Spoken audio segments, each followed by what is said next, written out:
Okey semua, Assalamualaikum dan selamat petang all coaches and senior season 68. Alright.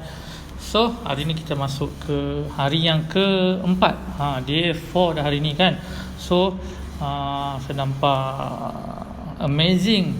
Masing-masing dah makin expert dengan meal plan, dah makin plating cantik kan.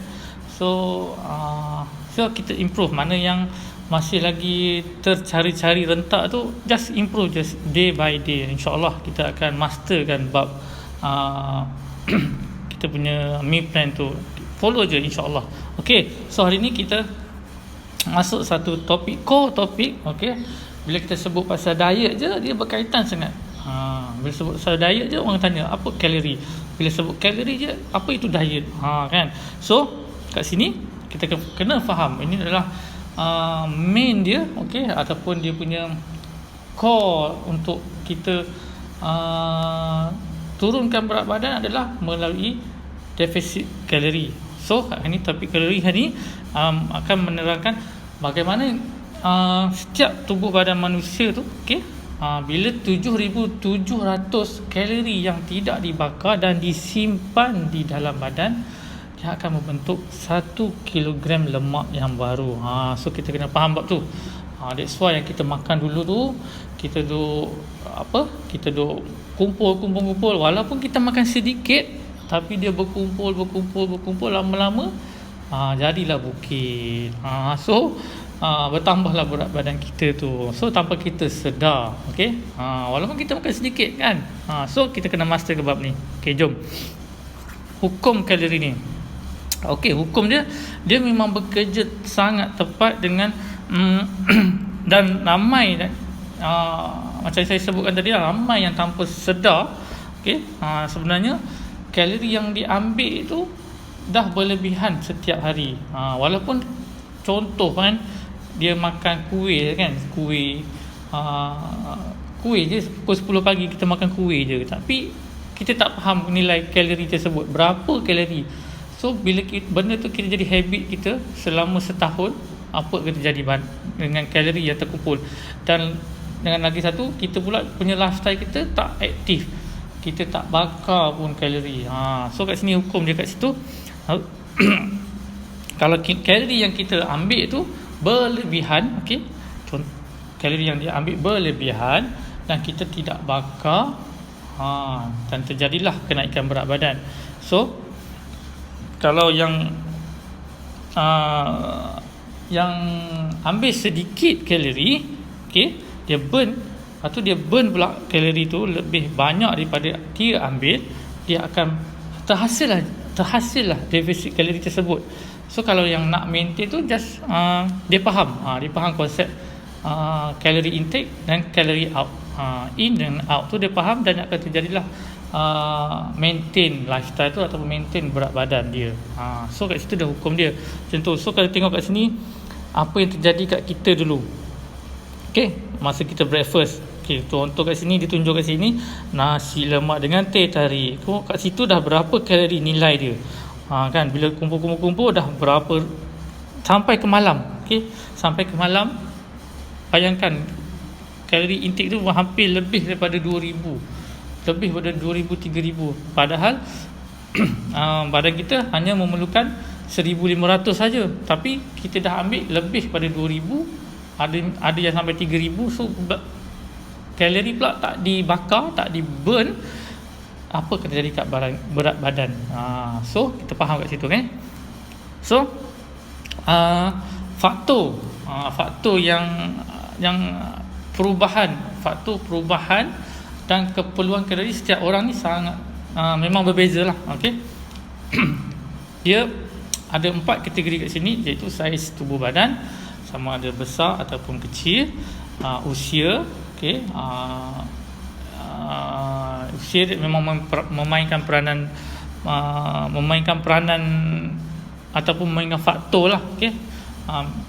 Nilai kalori setiap orang tu berbeza, dan juga jantina, of course lah, lelaki dan perempuan dia punya kalori intake dia tu memang tak samalah dengan lelaki dengan perempuan. Okey, macam contoh macam saya memerlukan 2000 kalori setiap hari. Tak sama dengan orang perempuan, dia hanya memerlukan 1300, 1500. Itu bagi berat yang dah ideal. Okay, so yang keempat adalah tahap aktiviti seseorang. So bila tahap aktiviti ni berkaitan dengan lifestyle kita lah, kita aktif ke, kita tak aktif ke kan.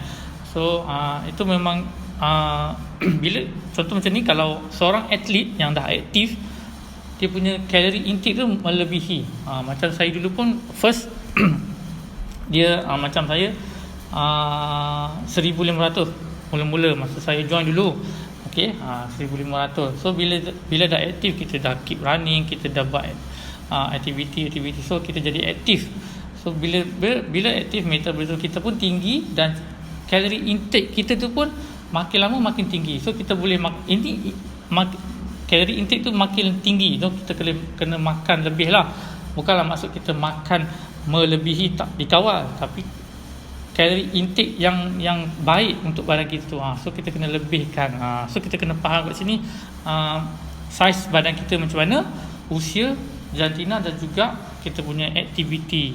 Itu adalah faktor yang mendorong ataupun faktor yang kalori setiap orang tu berbeza. Okay, so apa itu magic number? Okay, so kat sini kurangkan kalori bukanlah kurangkan makanan. Contoh sekarang ni kita dah makan 5 kali sehari.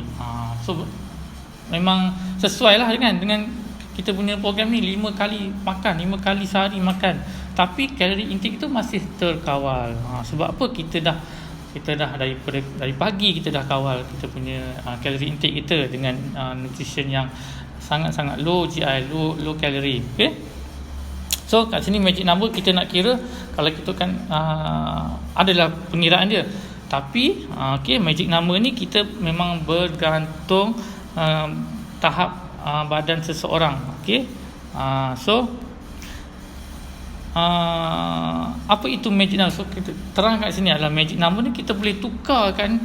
Kita boleh tukar kepada magic hand kita tu. Okay, sebagai penunjuk ataupun penanda aras kita punya intake kalori. So kita tak perlulah kita nak ukur, timbang makanan tersebut. Okay, nak timbang apa semua, just menggunakan kita punya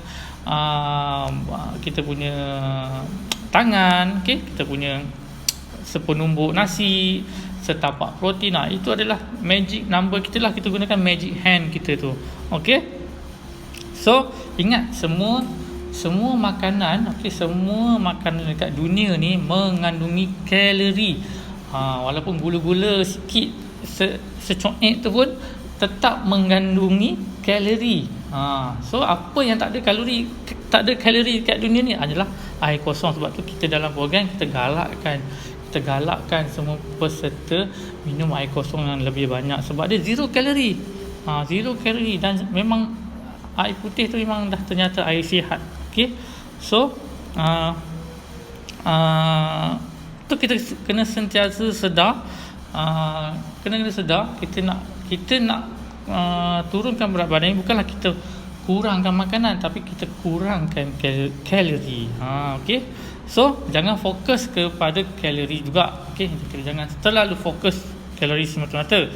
Kita fokus utama kita adalah nutrition yang masuk dalam badan kita, yang nutrition yang nak bagi makanan untuk sel badan kita. Okay, untuk seimbangkan kalori tersebut. So kat sini kita ada contoh Doritos dengan 41 gram dengan apple 350 gram. Nilai kalori berbeza, nilai kalori sama. Okay, 200 kalori juga. Tapi mana yang lebih kenyang kalau you all makan lah, mana yang you all rasa lebih kenyang?